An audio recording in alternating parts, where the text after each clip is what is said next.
Welcome back, my friends, to AA Recovery Interviews. I'm your host, Howard L., and I'm an alcoholic. Sober since January 1st, 1988, one day at a time. I'm grateful you've joined me. AA Recovery Interviews is the podcast where Alcoholics Anonymous members from around the world share their timeless and extraordinary stories of experience, strength, and hope. Today, I'm honored to welcome my longtime friend, Charles T., known to his many friends as CT. We both came into AA in 1988, and we became solid AA brothers in those early meeting rooms. CT's story begins with loss and instability. His mother died when he was 5, and he never knew his biological father. He was raised by his Auntie Irene, who instilled in him strong values and a sense of decency. But like many of us, alcohol and drugs took hold, disrupting his life through the 1960s, 70s, and early 1980s. But with the help of treatment and sober living, he finally found his way into AA. What follows is a powerful example of a simple truth. AA isn't for those who need it or want it. It's for those who do it. In this conversation, CT shares hard-fought wisdom for building, strengthening, and recommitting to a solid program of recovery. Whether you're a newcomer or an old-timer who has missed too many meetings, there's no better time than the present to engage or re-engage with the program. So, enough out of me. I invite you to sit back and enjoy today's episode with my good friend and AA brother, CT. My name is CT, and I'm an alcoholic. Hi, CT. Thanks for being with me today. Thanks for having me. In doing the podcast, one of the things I've recognized is that people are on the receiving end of hearing things in AA, whether they're sitting in a room listening to somebody speak or share for a few minutes.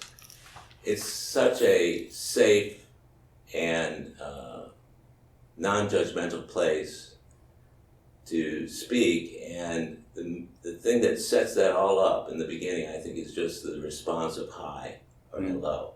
Because most places you go in life, people don't say hi or hello. We do here. So, you and I have known each other, how long do you figure we've known each other over the years? Over 30 years. Yeah, over 30 years. Yeah. I'm on my 38th year now. Yeah. Still learning. Yeah? Oh, absolutely. Yeah. What's the most recent thing that you've learned? Wow. It's pretty powerful. I was going to say that for you.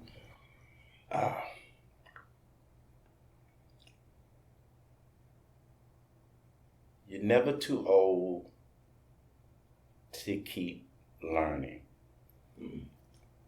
I do a meditation in the morning,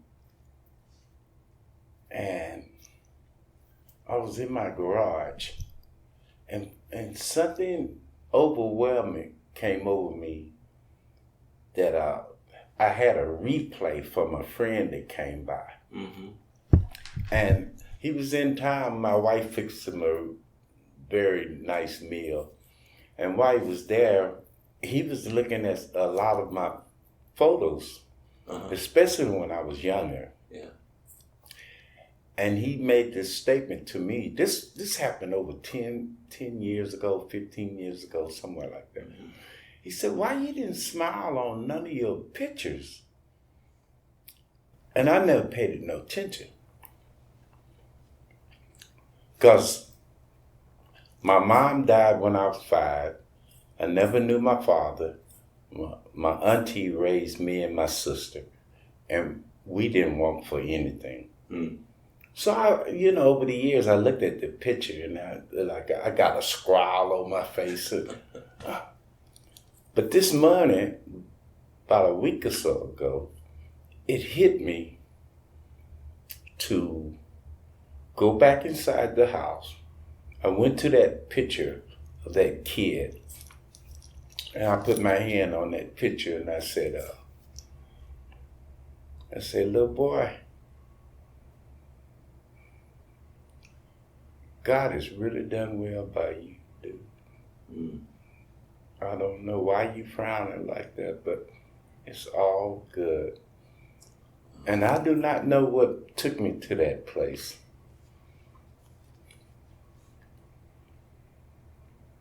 And as you can tell, it's still affecting me. I can tell. And there's no telling why or how, but somewhere along the way, God needed you to see that at that particular point in time. Yeah.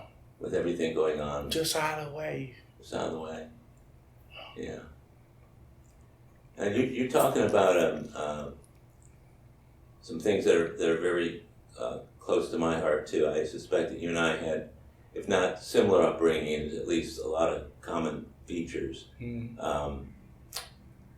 I don't remember ever really smiling in pictures when I was a kid, because it was always, the pictures were always taken with such tension. You know, my dad would, was you're gathering the family together to take a photograph, my dad would be saying, "No, you get over here," and you know, so by the time the pictures snap, man, you're scared to death, and if your arms aren't up in front of you blocking the blow, you might get a good picture out of it. But that sounds the same. So, where did you grow up? Kingsville, Texas, in South Texas. In South Texas. Yeah. Yeah. About 50 miles south of Corpus Christi. So not all that far from the Mexican. 98 miles. 98 miles from the border. Yeah. Oh, goodness. Yeah. Born predominantly Mexican neighborhood, and I stayed a period of time down in Brownsville, right on the border. Uh-huh. My auntie was a very spiritual lady, was a spiritual giant, man. She's the one that raised you. Yes. Now, what was going on with your mother and father back when the decision was made to hand you over to the auntie? Now that's weird, because my mom's mom was still alive, and for the life of me, I used to always think, well, her mom is alive.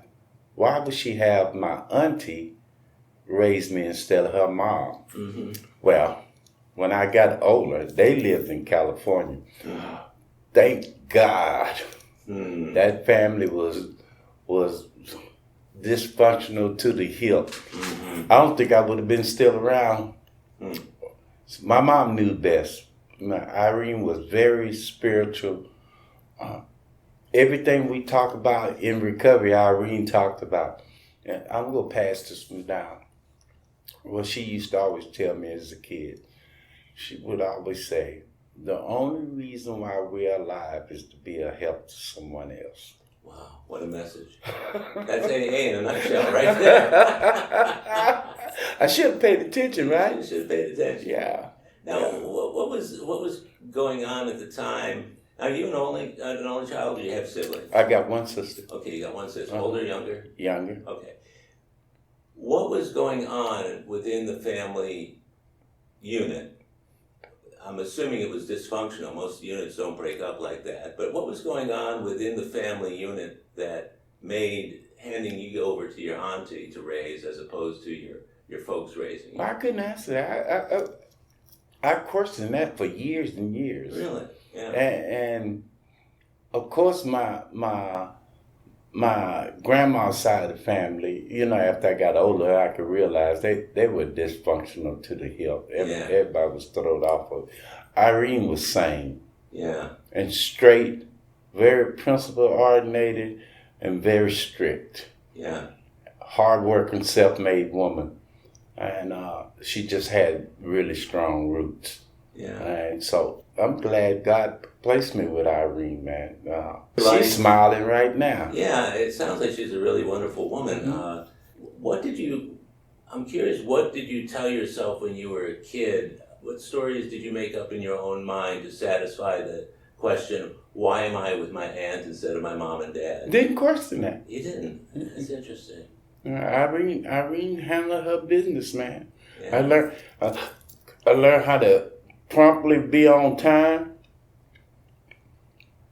One thing I learned, how to go to the grocery store, get what you need, and come up out of there. She didn't play. Excellent. She was an excellent cook. You stand by her word. And you know, when people say this family down the street is struggling, maybe we should get together and fix them some food, because they're having a hard time, it's really done. Irene had already done it. She didn't do a bunch of talk. She was about action. Yeah. So she had some really strong principles that I live by today, what she taught me. That's amazing. Yeah. So at the end of the day, the fact that you weren't raised by your mother and father is more of seen as a positive thing. Absolutely. Yeah. Now, when you were living with your aunt, did you stay in touch with your natural parents? Well, my mom passed at 5, and I never knew and never questioned it either. Wow. A couple of times I asked my grandfather about him. He didn't know anything. I didn't give it no more. Yeah. No. Yeah. I brought it up a couple of times when I got in recovery, but man, Yeah. Irene took care of that. What did you see when you were a kid around the use of alcohol within either your immediate family or the extended family? What did you know of the use of alcohol and of drunkenness or the way people acted when they were under the influence? Huh. I mean, you should ask that. My auntie owned 2 businesses, and both of them sold alcohol. Oh, okay. So I know who people. Okay. My first drink. Now, this is what makes me is funny is becoming an alcoholic, drug addict, or whatever, which is weird. Yeah. Do you know? I remember my first drink. I was 9 years old in Brownsville, Texas. Drank a Pearl beer by 4 o'clock in the evening with a bunch of cotton pickers from Arkansas. Because they used to bring crews in, go everywhere, pick cotton, then go somewhere else. Now, why would I remember something like that? I think only alcoholics remember their first drink. Mm-hmm. But I must have been showing signs of early alcoholism or the behavior. Because when I was in high school, my auntie had one establishment left. And she was getting ready to retire. And I told her, I only have another year to do in high school. When I get out of high school, I'll run the business. She sold that place in 6 months. She didn't want you running the business? No. Why not?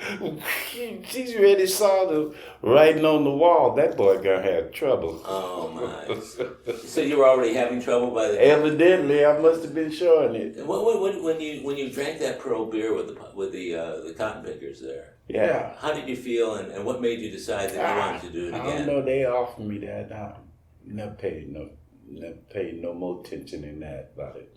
When was the first time you paid attention to the fact that you were drinking and you knew that you were drinking and you whatever the outcome you expected?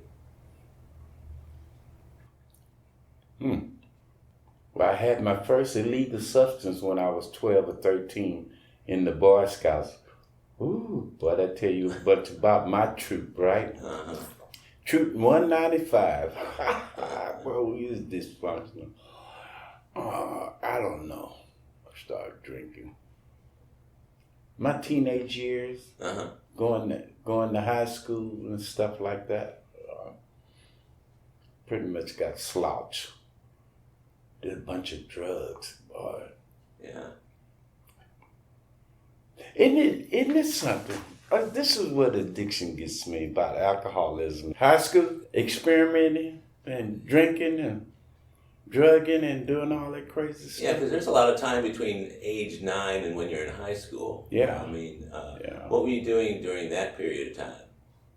When I was 10, 11, 12, up in that area, that was the beginning. That was a very impressionable time in my life because that was the beginning of the civil rights.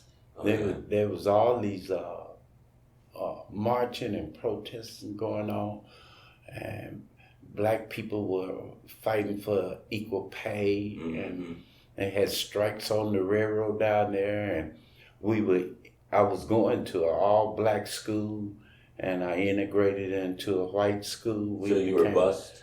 No, I didn't bust nobody in Kingsville. It ain't that big. Down the street was the school, Yeah. That integration period was different. Yeah. And, for years, I always laughed at people being discriminated against without even knowing I was being discriminated against. Like the movies. Yeah. All black people sitting in the balcony. Mm-hmm. Hell, if we had a balcony today, I would sit in. It was the best seats. Yeah. But I didn't know we were being segregated. It was all normalized. Yeah, blacks upstairs, whites downstairs. Mm. Never paid no attention. Mm-hmm. Just got your popcorn, went upstairs. Mm. And so it's funny as you go through life, you look back, that was discrimination. Yeah. We had the best seats in the house, if you ask me. So you were none the worse for being able to sit in the best seats in a movie theater. Yeah. They don't even make movie theaters with balconies anymore. Yeah, they don't. So you noticed the discrimination, you noticed that coming, out of a Jim Crow period and everything else that was going on. Mm-hmm. To what extent was your family involved in anything having to do with the civil rights movement? Well, my grandfather worked for the railroad. Mm-hmm. So I got to see a lot of his protesting for equal pay working on the railroads. Strikes where they struck against the railroad. That made me open my eye about a little bit more. Yeah. I even went up on the picket line with him when I was young. Of course, I didn't know what was going on, but I understand the gist of it now. Yeah. So they had a class action lawsuit against the railroad. All that stuff in my Miller years. Because, 65, that would have made me 12. Right. So I understood that, and then we integrated, and life went on from there and everything. Was there a huge difference after integration? Integration in a small city is completely different than a large city. In what ways? The effect is real small because you ain't got that many people to even deal with. Yeah. So it's pretty, it mixed pretty well. I never had any problem with anybody in school. Mm-hmm. No. So during this time that you were in high school, what did your drinking and or drugging behavior look like while you were in high school? What? Man. When I went to school, Yeah. I give you one thing, Howard, and it's funny, but it's true as all hell. Me and one of my partners, I just say Jim. Yeah. I only got in trouble with white boys. We decided to pick some mushrooms one morning at 8 o'clock. And I want to tell you, at 4 o'clock that evening, we were still holding on to a tree out in the fields. That was my one and only experience with eating mushrooms. Never ate them again. Hugging a tree all day. And then when I come to my senses, the cars was lined up on the highway looking at us holding trees. They trying to figure out what they doing. Mm-hmm. So no more mushrooms for you? None. Yeah. I would normally ask what kind of gateway was that for other things, but if you only did it one time, did you seek out additional experiences like that? Or? No. Yeah. Well, during that time, acids was funny. Plenty of acid, percomicodot, and orange sunshine. Don't ever take orange sunshine and go to school. You get expelled. Yeah. Because the teacher have a tendency to change colors on you. Yeah. One of the things I've heard, CT, from some of the people I've interviewed is that one of the reasons why there seems to be a lot more drug problems than alcohol problems amongst teenage kids and during the high school years, is that the drugs are actually easier to get than the alcohol. True. What was your experience with that? You hit it spot on. Drugs was way easier to get than alcohol. You had to have a hookup with somebody to buy you alcohol. We didn't even seek out alcohol, other than the couple of kids that I had. Their parents had bars. Yeah. Why go to liquor store when you can just steal a bottle of theirs? And your auntie was already selling it, right? My auntie sold her place. She said, Oh, she did. Okay, so she didn't want to participate in any of your future shenanigans. She wasn't gonna waste her money with me. I get it. Drink up the establishment, right? Yeah. Yeah. So, what kind of what was your experience like in high school with regard to alcohol? Were you hanging with certain groups that did what you were doing? Were you involved in any other activities that might have taken you away from or promoted your use of drugs? No, I was an athlete. Yeah, the athlete. Yeah. Well, football, baseball. I played all of them. And I had my little running partners, my 3 white boys, hippies. And we hung out and done stuff, but I had a really close friend that hung out. But I was an athlete. I played football, basketball. I didn't do track. Did that kind of participation kind of mitigate your use of alcohol and drugs while you're an athlete, trying to stay in shape, and it doesn't make sense to drink or use drugs? And I was in band too. Can you believe that? Oh my God! What did you play? Trombone. Wow. So there you are in high school. What was your thinking going beyond high school, and how was it affected by your, let's say, increasing use of alcohol and drugs? Not at all. Really? No. You didn't think of it at all? Mm-mm. Oh. No. You know, just had a little. Got drunk like everybody else, but alcohol, drugs didn't prohibit me from moving on. I went out to the university for a little while, and I had a moment of clarity that college wasn't for me, that I need to go get a job. Yeah. And I went over to Carcass, and I applied for the railroad. And I finished school in 72. I started working for the railroad in 74. And I worked for them for 42 years and retired. So you mentioned that it was your grandfather who worked for the railroad. Yeah.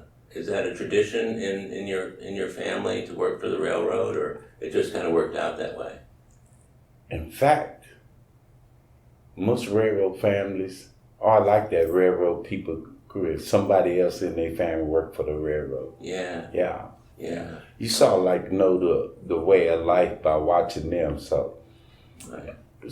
Railroad used to always hire family first. They don't do that anymore. But they had such great success because when they hired somebody in the family, they really knew the way of railroad kind of life. You know what I mean? Mm-hmm. Yeah, I get that. What was the railroad kind of life for you growing up? I mean, going from early in that job, let's say, into the later years, what was that experience?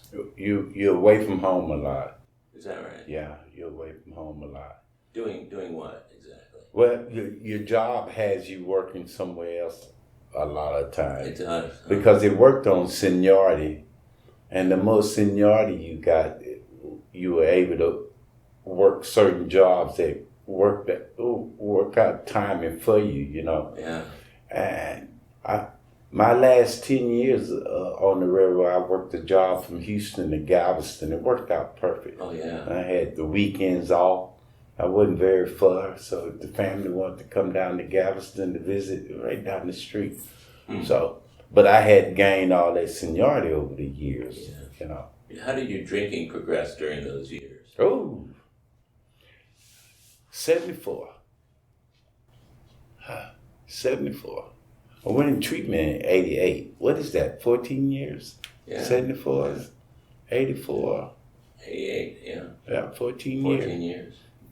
That's what I gave them, 14, 15 years of drug and alcohol use. And then I got sober. And then I give them the rest of the years being a sober member, you know what I mean? We'll be right back.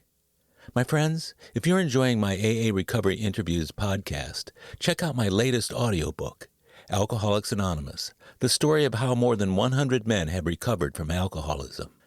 This is the word-for-word, cover-to-cover reading of the first printing of the first edition of the Big Book, published in 1939. It's a relaxing and meaningful way to listen to the Big Book anytime, any place. Have a free listen at Audible, Amazon, or iTunes. While you're there, enhance your program with another audiobook I produced, Lost Stories of the Big Book, 30 original stories missing from the third and fourth editions of Alcoholics Anonymous. It's an engaging audiobook that brings these stories to life for AA members who've never seen them. These timeless testimonials were originally cut to make room for newer stories in the third and fourth editions. But their vitally important messages of hope are as meaningful today as when they were first published. Many listeners will hear these stories for the very first time. Listen to a free sample of Lost Stories of the Big Book on Audible, Amazon, or iTunes. It's also available as a Kindle book or in paperback from Amazon if you'd like to read along. You're gonna love it. And we're back. When did it start? You got sober, but when did it start being a problem or a noticeable problem either to you or the people you were working for? In the 80s. In the 80s. Yeah. So you were on a downward trajectory. Yeah. Yeah. What did that look like? I mean, in terms of your behavior and the way you acted and functioned on the job. Well, when I went to work, who got time to go to work? Is the railroad the kind of job that allows that kind of thing to happen without noticing, or? Oh yeah, you can call in sick on the railroad back when I first started, and not go to work for 29 days. Really? As long as you back to work on a job on the 30th day and no questions asked. So did you have to have a physician's note? No. So you just call up and say, I'm not feeling so good for the next 30 days. No, you don't tell them that. Right, you just tell them, I'm not feeling so good today. And then look at your calendar. The next phone call, right? And make sure on that 29th day you call early so you'll be at work on the 30th day. That's the kid. Because if you're not on the 30th day working, then you X yourself out. What was that behavior that was replicated over the years? Man, I was a master of it. Really? Yeah. That's not a good trade-off there. But did the folks you were working for, I mean, did they notice that, or did they stay out of your business? Yeah. Hey. They used to always say I was the luckiest guy in the world. I was locked up in jail in Victoria for almost 30 days, and I called from the police station to lay out sick. I was locked up. Oh, man. DWI. Yeah. Thank God we didn't have caller IDs in that day. Victoria County Jail. Was that the first time that you had the DWI, or was that? I've had 2 DWIs. Oh yeah. And this is funny how I got my driver. I don't know what made me. I took a defense driver course, so I had to get my driving record. Mm-hmm. And I was looking at every 10 years I got a DWI. I was on the way for my 3rd DWI as I got sober. Every 10 years. I said, oh man. And look at this 3rd one. I got sober in 88. I said, that's right. Time for that 3rd one to hit. Was that before the 3 strikes and you're outlaw? Yeah. Yeah, 88 would have been. So, what was going on when you got those first couple of DWIs? Well, the first one I got here in Houston, I hit a guy going in a grocery store. He slowed down. I still say I was drunk and intoxicated. Yeah. But the bastard slowed down instead of driving in there. I hit him, so I got locked up on that one. Locked up? Oh yeah. I had a Lincoln Continental. Damn, it tore up my good car. I got through that some kind of way. Yeah. And got through that. My second one, I was going through Victoria, Texas, and they pulled me over. I was drunk. I still said, I had my neighbor with me. and he was instigating the police officers. Oh, no. You know how he instigated? You know they give you the field sobriety? Oh, yeah. And every time he gave me an exercise to do, my neighbor would clap like he was at a sporting event. Like, you winning. He just pissed because you beating him at his own game. Oh, He couldn't take it no more. He locked us both up. Oh, gee. Imagine that. How'd you get out of that? I mean, what did you tell the judge that he let you... I didn't get out of it. I told you they locked me up. So they locked you up for another 30 days on your second? No, I locked me up, then got out. Of course, I don't go back to court. They came and got me in the middle of the morning. Went back to Victoria. They locked me up for 60 days. So I called the railroad and laid off. Wow. I got out of that. This is a turning point, too. Oh, God works in mysterious ways. Oh, yeah. You know, you stay sober for a while, you can see where God been working in your life. Mm-hmm. Here I'm in Victoria, and no need of calling my wife because she's done with me. So they let you out at midnight, and I walked up to a truck stop. I was trying to hitchhike a ride back to Houston. It was this Mexican family, had a pickup truck. He said, "Where you going?" I said, "I'm going to Houston." He said, "Well, my family, we got our family, but we going to Houston, and if you want to, you can get in the back." And I rode in the back of that pickup truck all the way to Houston. He let me out at First Colony Mall. And I remember that dude coming around and said, he wished me luck, give me a hug, and give me a small Bible. Nice. And wished me luck and went on. And I walked the rest of the way home. And I said, well, that was the beginning of the end of the drinking and drugging. It hadn't stopped yet, but that was the beginning of the end. That was the turning point, so to speak. It was the beginning of it. The turning point. Yeah, because I walked in, Maddie looked at me. No respond, no nothing. Did you share with her that epiphany that you had? Or did you kind of keep that to yourself? Yeah. Well, you know, you can see that this relationship between her and I it done fizzled out. Yeah. She ain't even hardly even talking. So I don't think I was at home 2 or 3 months before Maddie decided to move out. So that was the end of that kind of thing. And another thing, God be working things out. My neighbor, old Bill, he's in Ohio now. He had gotten sober. And he asked me one day, he said, "I want to take you somewhere, but you can't be drinking. I want to take you somewhere." I said, "All right, Bill, I'll be ready." So he took me to my first AA meeting. Oh, yeah? Took me to Gulf Coast. I remember that. And I don't remember nothing they said, but I remember the Lord's Prayer. Give me chills on my arm. He forced me to get a desired chill. He shouldn't do that. But anyway, I got one of those. And he said, "What you think about the meeting?" I said, "Man, something spiritual going on in there," because I could feel it when we said the Lord's Prayer. He said, "Good.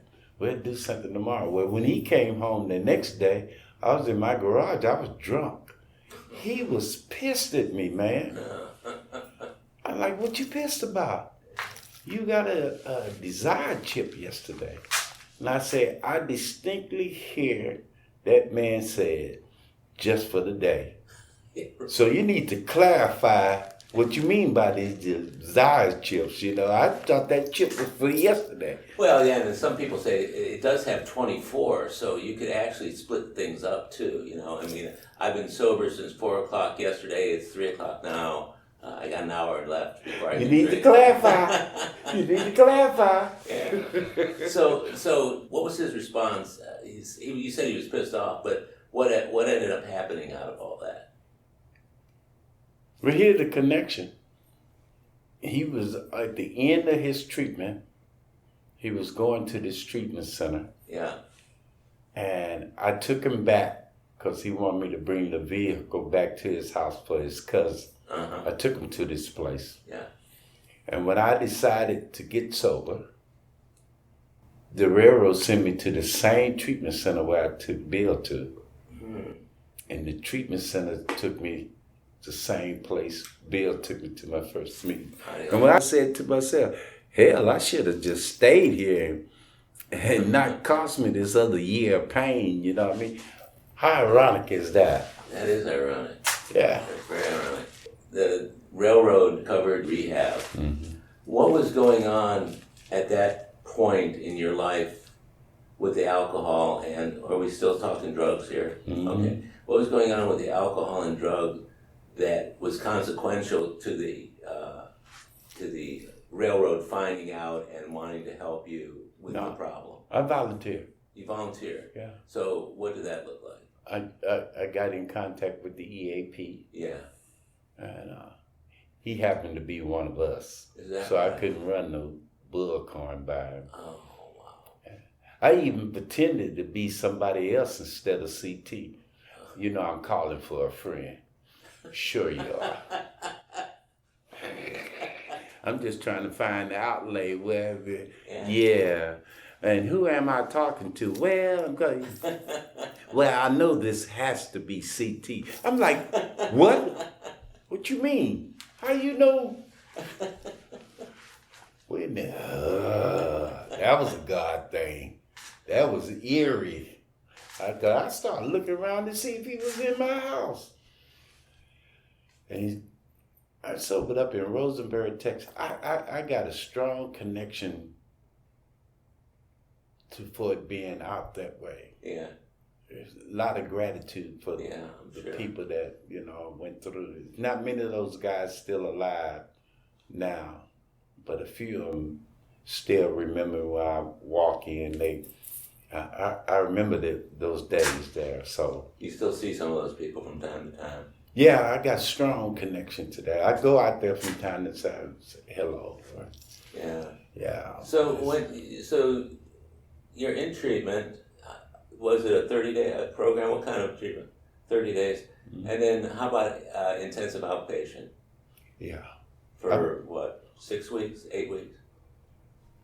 I did aftercare with the treatment center, but here's another move that I made that I learned something in recovery. It seemed like to me the thing that you don't want to do, right, that you do is the best thing. Because I didn't want to go to a halfway house, but I did. Uh-huh. Best thing that ever happened to me. Best thing ever happened to me. Because I learned how to stand on my own 2 feet. Living at the halfway house. Even though Maddie and the kids had a house, which I wasn't very welcome at. Yeah, I can imagine. So I stayed at the halfway house about a year and a half. I took care of my obligation with the kids and everything. And did she think you were going to stay sober? What was her response when she realized that you were in it for the long haul, or that you really meant it this time? Did she give you much feedback about that? About 3 years of being sober, I asked to have a meeting with her. And she accepted, and we sit down and I told her about the journey I had begun to make in recovery and how wonderful it is, I'm enjoying life. Sure. And I think I owe it to you to offer you this way. If you don't accept it, that's quite all right too, you know. Well, we're still married, we just separated, you know. And it was right about that time, I think we was right around about 10 years of marriage. It was right about that same time where we needed to make a decision whether we're going to get back together or whether we're going to divorce. And any way that she answered was going to be all right. If she wanted to get divorced, that was going to be fine too. And she wanted to go on the ride on this journey, that was going to be super. You know, it didn't matter. But it was that time period, something needed to happen. And she accepted. I took her to an AA conference. Mm-hmm. And somebody spoke something that she heard, changed her life.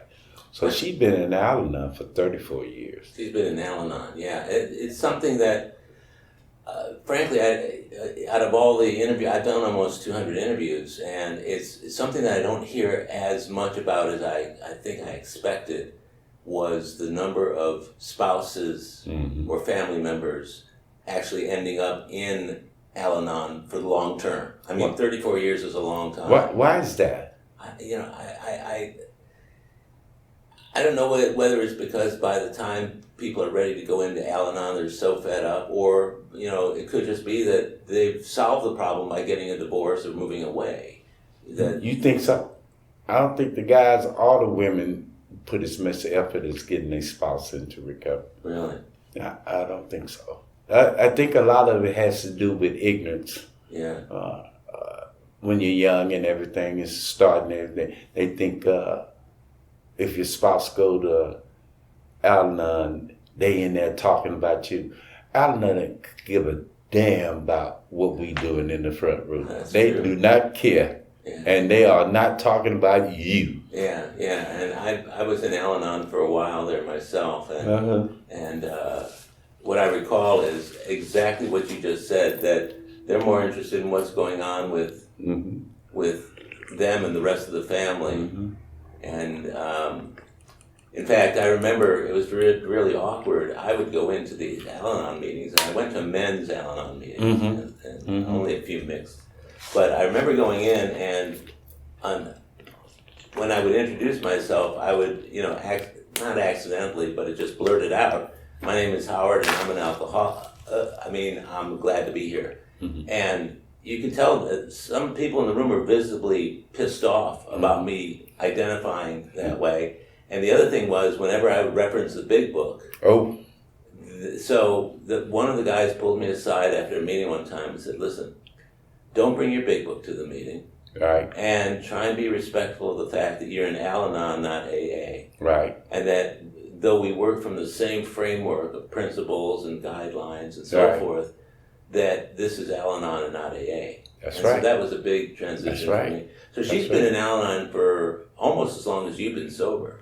Yeah. Minus the 3 years. Man. Wow, that's amazing. The things Maddie done did in Al-Anon. Do you know Maddie was, she was nominated to be a delegate of the South Sea region of Al-Anon. Wow. First black person. Oh my gosh, that's wild. That's amazing. That is amazing. Well, when you came in '88, you'd already been to some AA meetings previously. Mm-hmm. How did you feel during the first weeks and months that you were going to AA? I mean, was there anything going on that made you think, "Yep, this is where I need to be. I need to dig in and stay here," or were you feeling like I did when I first came in, which was, "I don't know if this is for me, man.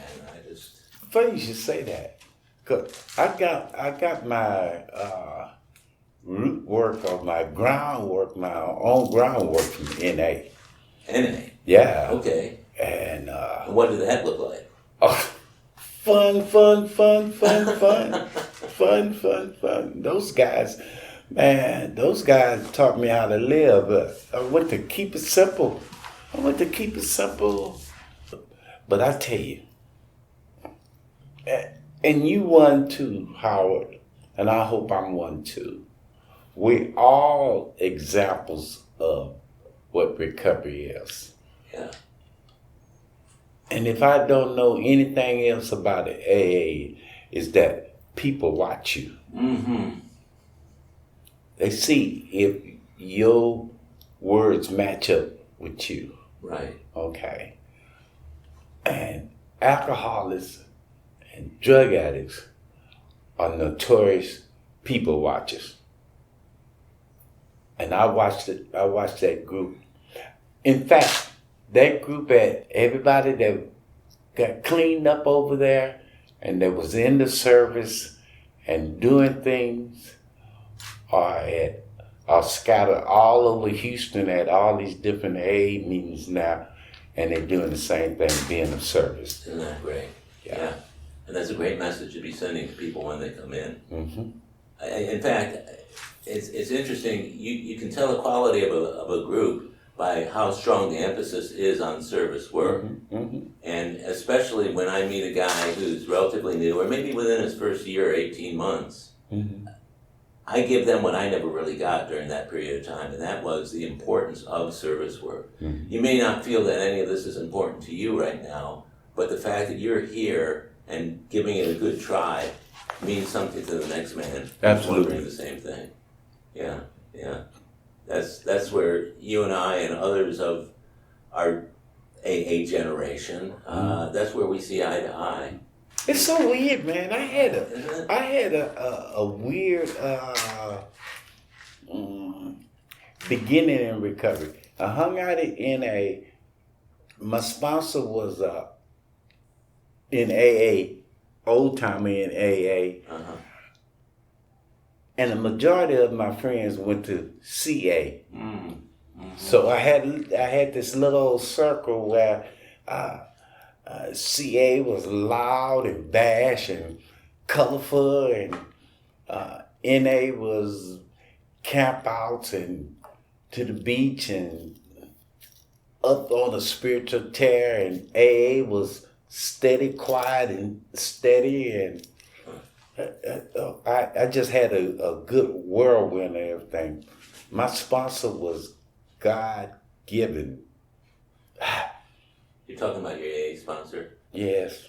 Yeah. And he would have me tell stories of my escapades, and he'd just shake his head. I'd be like, what?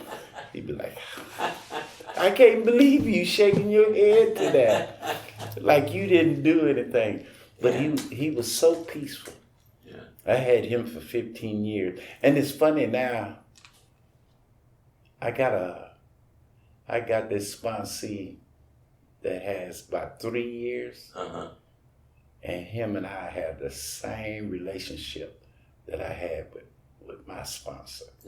And the thing is, I'm the same age as my sponsor was when he started sponsoring me. And my sponsee is the same age I was. Oh, wow. Man, I look at him, I get tears in my eyes. That's amazing. I just love that kid, man. Well, let me ask you then, how did you get your first sponsor, and what was the process? And then what process did you notice that your sponsee used or was involved in to get you as his sponsor? Oh. Yeah, what are the similarities in how you found each other and how you work with each other? Well, treatment suggests to get a sponsor. I was looking for a black sponsor. Show you how thrown off I was. Yeah. The halfway house suggests you get a sponsor. So I would stop on the way to visit Maddie and the kids, do a meeting, stop there. And there was this older white gentleman over there, sit by the coffee bar, very clean dress, wore a nice Stetson hat. Just spoke, hey, how you doing? And every time I go in there, he'd be just so damn peaceful. And I said, oh, that's what I want. That's what I want. But I didn't have I couldn't bring up the nerves to ask him to sponsor me. And he was up in age. And I had asked a couple of guys, and I said, does he sponsor anybody? And they said, I don't think so. And I said, yeah, but I want him to sponsor me. I'm trying to figure out how to ask him. So I approached him, and I said, I got up close to ask him to sponsor me. And he told me a story about what happened to him in 1945. Was going to get a job if he got there at 2:30. And he was late, and he didn't get that job. And he really wanted it. And he paid for my coffee and went home. What the hell that's supposed to mean? See how you laughing? Yeah, There was a guy at the coffee bar laughing just like you laughing. Okay. And I said, what's so funny? He said, no way, this is what I always call him, Mr. Wilson. He said, he's here every day at 9 o'clock and 5 o'clock in the evening. You don't even need a watch for it. I said, okay, thank you. And this was like 11 o'clock in the day. Mm-hmm. I went home. I laid out my clothes for the next day at the middle part of the day before. Mm. And I went to bed early. Mm. I got up early. I was at that club at 8:30 that morning. When he walked in at 9, he saw me. He said, you catch on quick. And we had this all the time.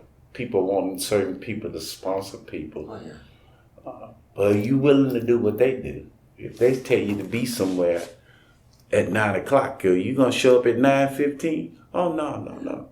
Supposed to be there before 9, not at 9. So he taught me about promptness of time. Mm-hmm. Time is very valuable. And he taught me a lot. So you came to that on your own. You watched his behaviors, his words, and how they matched up with his actions. And so it sounds to me like you took the initiative to watch what he was doing, then do what he was doing, and it worked out, and he noticed you doing what he was doing, and that builds a relationship, doesn't it? Last words he spoke to me, too. Yeah? Yeah. He was your sponsor for 15 years. Yeah. Went to the hospital, kissed him on the forehead. Show up at 9. Show up at 5.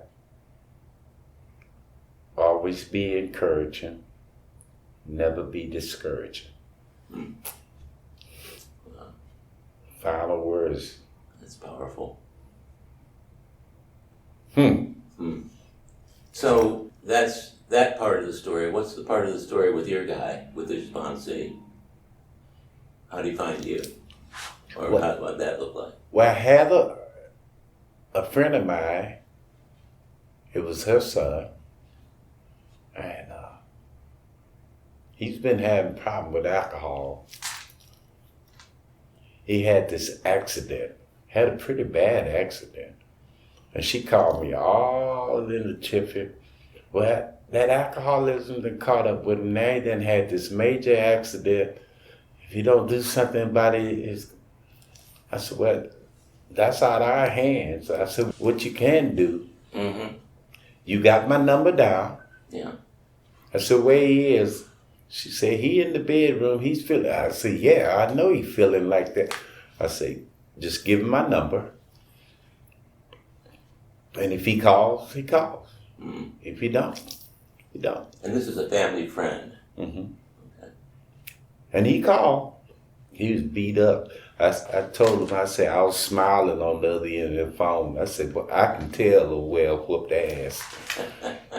Yeah, well, where's that? I said, hey, you don't have to say much today. You got my number. Call me back tomorrow. He said, is that okay? I said, yeah. Call me back tomorrow. He called me the next day, and I said, okay, let's ride. Man, we've been riding over 3 years together. Wow. Beautiful human being. And he's sponsoring other men, too? Oh. Yeah, there you go. Yeah. That's the legacy part of our program, isn't it? He surrounded a bunch of old timers, so they got him good. So he good. That's good. Just like I was. Yeah. Surrounded by old timers. Yeah. That's important, I think. Oftentimes some of the older guys I know feel like, especially the guys who come in their late 50s or in their 60s, they feel like they have to have somebody even older than they or a significant amount of years. And it's so important for the younger guys to be able to connect with the old guys, not just the old guys and the old guys. That's why I tell them kids at the treatment center that I associate myself with. I say, I can see you now, 24, sponsoring somebody 60.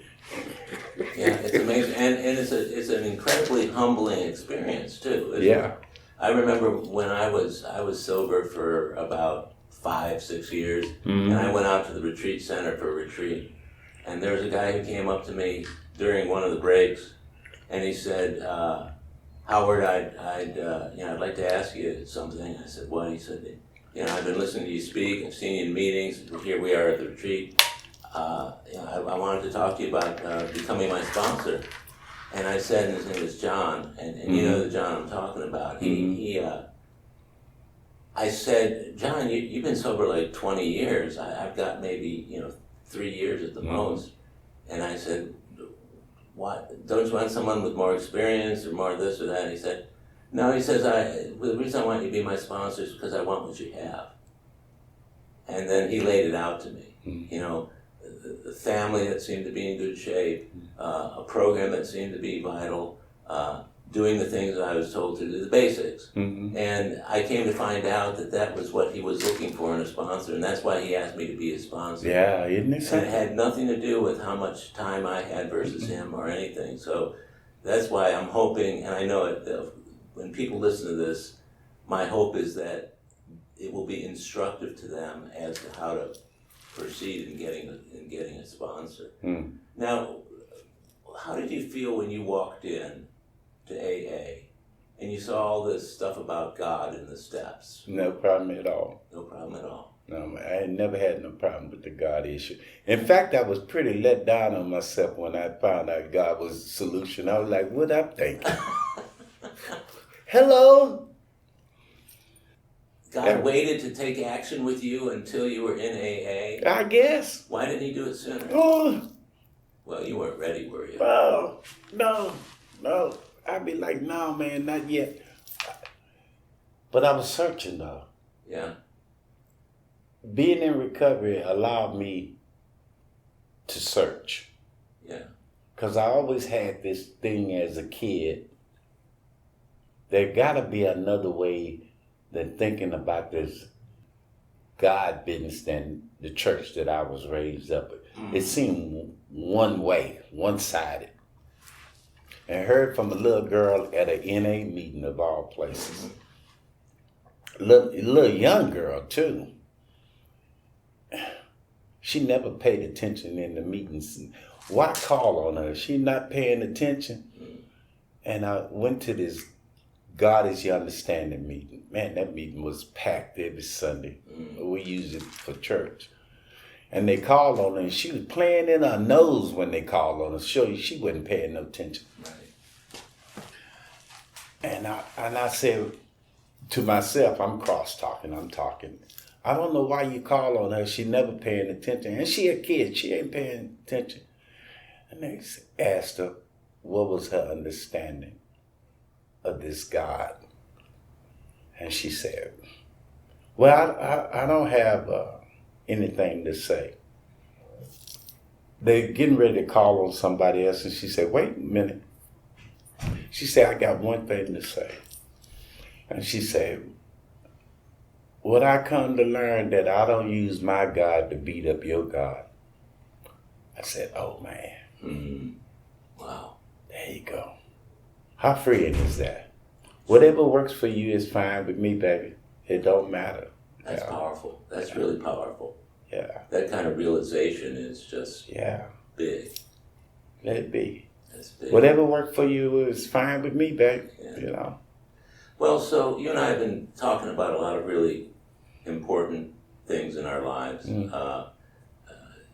What you went through to get to where you are today. But you're going on 4 decades of sobriety.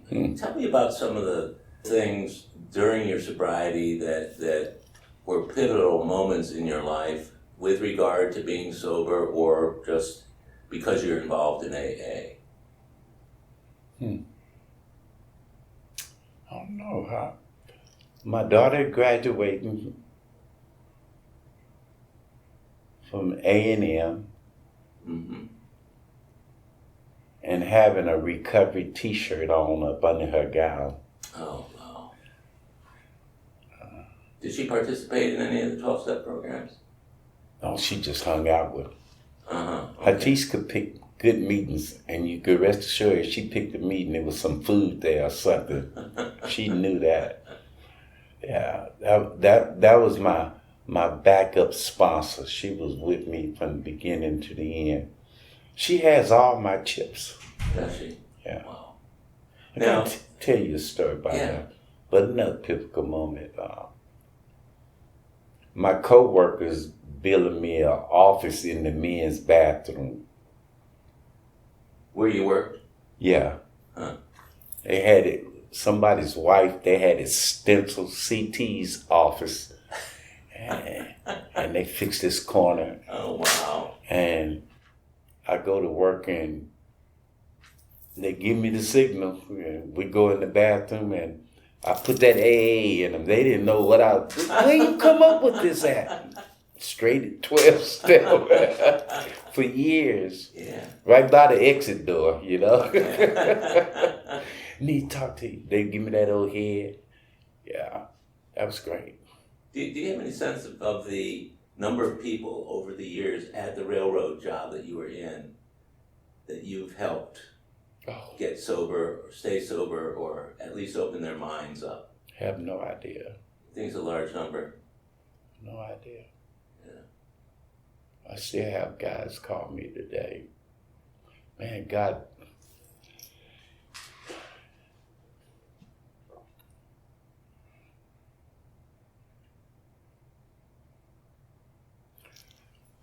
I was working a job one day.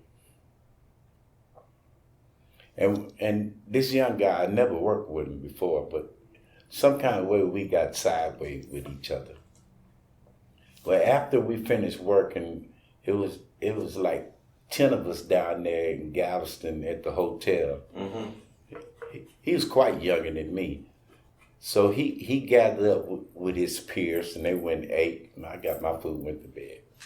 And that night when we went back to work, that guy came back in, me and this guy who had this little disagreement I had worked it over. Yeah. I remember he walked up to me and he said, I want to apologize for the way I acted last night. I had no idea.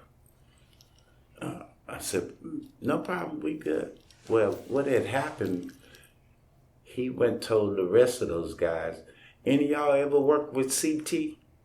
He said, this and that about me, this and that about me. And they all looked at him and said, if you got a problem with CT, you the problem. Wow. Wow. So. What a great validation. I think I was straight up with everybody. I never hid my sobriety or my journey from anyone. Mm-hmm. So they all knew I was clean and sober, and I stood behind that, man. I didn't push it down on nobody's throat or nothing. I just, this is just the way I am. Yeah. I had a bunch of alcohol at home on the table that I had went to Spec to buy because it was my turn to entertain at the Texan football game. So I had bought all this liquor, but I had an errand to run, and I had some co-workers was going to come by the house. We was going to go have lunch. Mm-hmm. I told them I left the back door open, just go in the house, in the kitchen, sit around, make your drink or whatever, and I'll be back. Okay. So I come back, and I'm standing at the back door. I could hear them in there talking. And one was saying, there's a whole lot of alcohol. CT shouldn't be having all this alcohol. We're going to have to talk to him when he get back here or something. We need some answers. Man, I was laughing outside. They already defending me, right? Oh, wow. So I walk in, they're like, what's this doing here? That's for the football game, man. Oh, okay. We knew good well you were doing. So that was too funny, man. That's great. But, when you see your sobriety and the way you're living your life in AA, infiltrating the rest of your life, it's really kind of cool. I remember when I was relatively new in sobriety, and it was right after I got my sponsor, and this was about a year and a half in,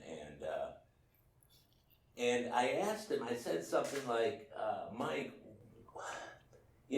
I'm working the program now. I mean, I think I'm doing what you're asking me to do. But my question is to you, I'm spending all this time in AA. I'm going to meetings. I'm doing all the things you asked me to do. I'm calling you every day, blah, blah, blah. And, when can I get back? When can I get back to my real life? And he looked at me square and serious look on his face. He says, this is your real life. AA is your real life. The life you were leading out there is not your real life. Absolutely. The life you were leading, thinking that you could drink and use drugs to modify the way God would have you feel, that's not the real life. The real life is what you're doing right now. And I've been watching you over the years. We don't. For a while there, we were seeing each other all the time. Then we didn't. Then we see each other now and then. But it's like the minute I see you, you and I could connect, like instantly. Right. Like there's been no passage of time. Right. Which to me is what the fellowship really addresses. How has the fellowship manifested itself in your life? It is my life. Yeah. I tell people all the time, I said, I don't talk one way in the room and then you see me at HEBs, I talk another way. Yeah. I only have one language. Yeah. It's the language of the heart. That's the only language I have. Yeah. And thank God that he chose me. Yeah.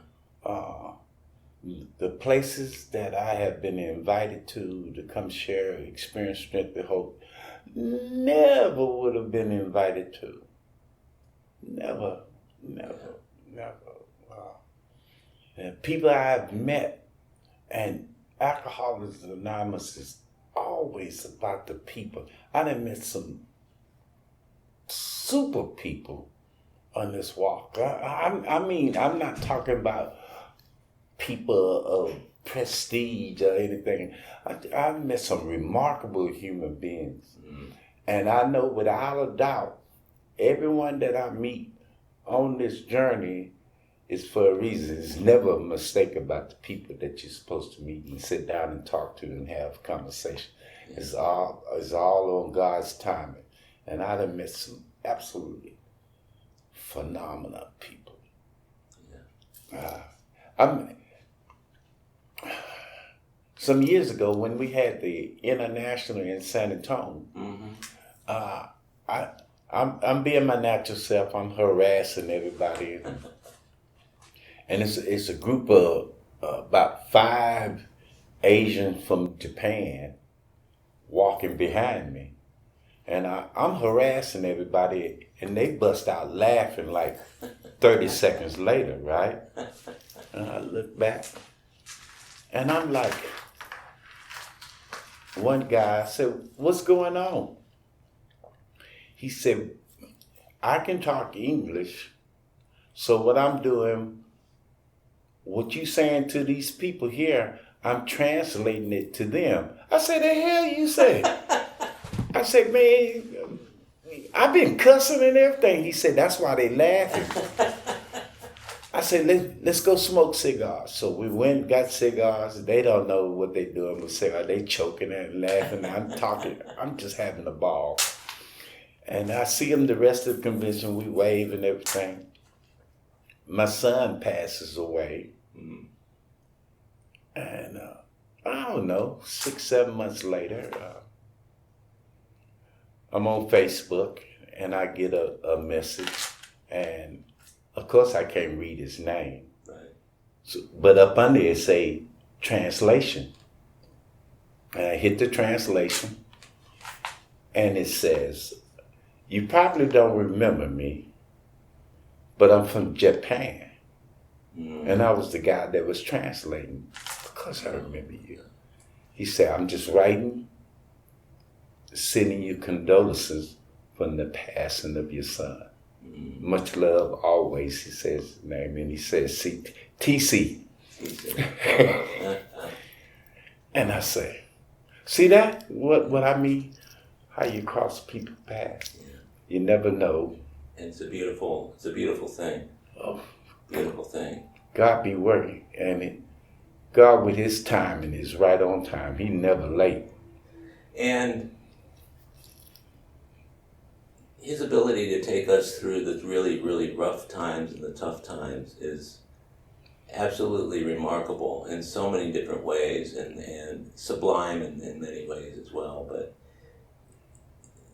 the death of your son, if you don't mind touching on it real quick, when my mother died, when other people have died, the very first place I've gone is AA. I wondered if you could tell me a little bit more about that time in your life as in regards to your program and how you got through that and what were the circumstances. Funny you should say that. I retired at 62. My intention was I'm going to retire early at 62, maybe do some traveling or something like that. I don't know. Right. My son was working and living in Florida when I retired. Mm-hmm. And he was getting ready to go back to Florida. He got sick at the airport. Mm-hmm. So I had to go to the airport and get him taken to the doctor. He has a heart condition. Mm-hmm. It doesn't improve. He's getting worse. How old was he? Anthony was in his 40s then, 46, 47, somewhere like that. But Anthony gets sick. He never get any better. He passes away about 3-4 years later.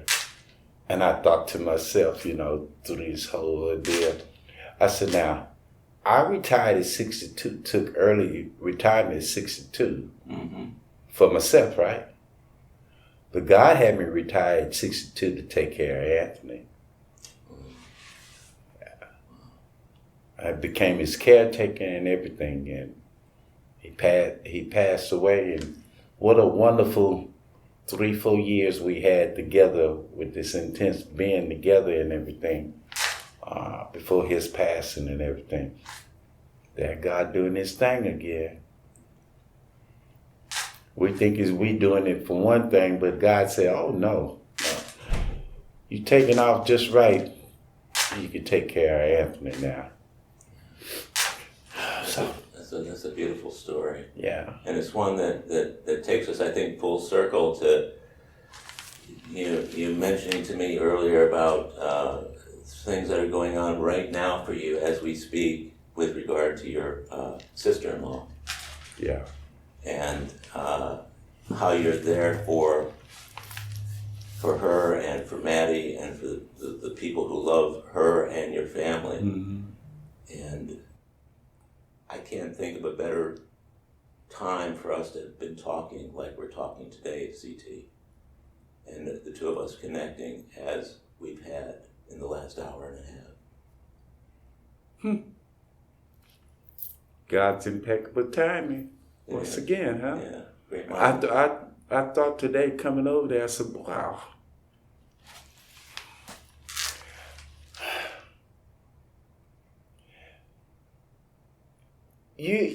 I know you experienced it before. I love conferences. And I've been in conferences before where the speaker is introduced and he says his name, where he's from and all that, and he begins to talk, and then he stops. And he says to the audience, he says to us, he said,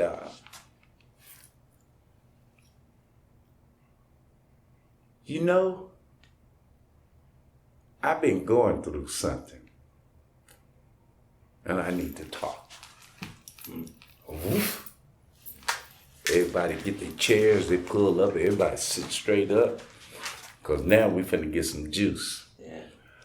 I think God works really well when you're in a storm. Yeah. Because it ain't no fluff.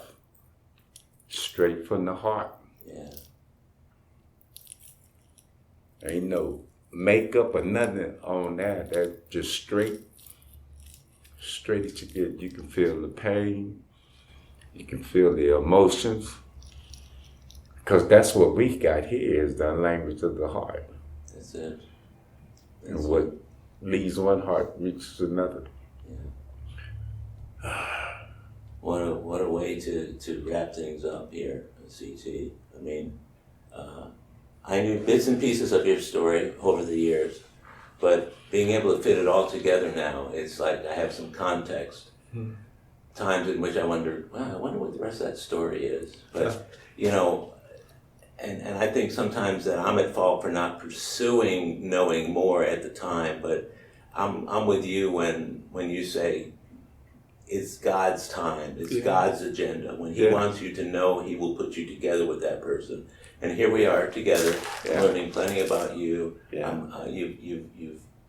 I believe you've been very vulnerable and open-hearted about everything we've discussed today. And I really want to thank you for doing this. There's no telling who and how many people your story is going to touch around the world. I mean, because there are people who I've heard from who said, you know, I was really struggling this way or that way, and I listened to such and such interview, and I'm inspired. I've had people ask me to help me get in touch with those people who've been my guests, and I only do that. I will take the person inquiring, I'll take their name and phone number and give it to the person and leave it up to them whether or not they want to do it, because anonymity means everything. But, free to do. But the fact that you've been so candid and open and honest with me, I honor your sobriety, and I thank God for our relationship and the fact that we've been friends for so long. And I wish you well on this continuing journey. You know, we done today something that a Native American said that we need to do more of, and you and I experienced it today.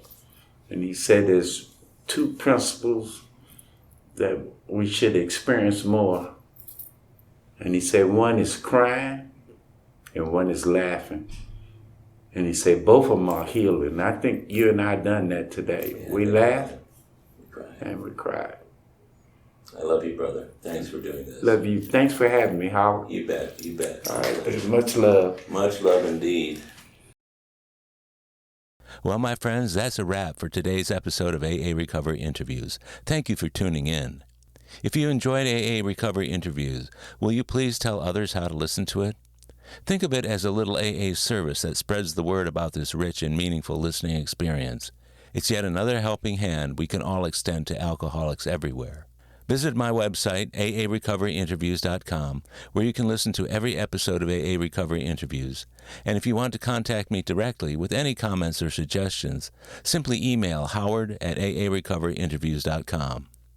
By the way, this podcast strictly adheres to AA's 12 traditions and all General Service Office guidelines for safeguarding anonymity online. I pay all production costs, and no one receives financial gain from the show. AA Recovery Interviews and my guests do not speak for or represent AA at large. This podcast is simply my way of giving back to AA that which has been so freely given to me. The next episode of AA Recovery Interviews is on the way, so keep coming back. It'll be here soon.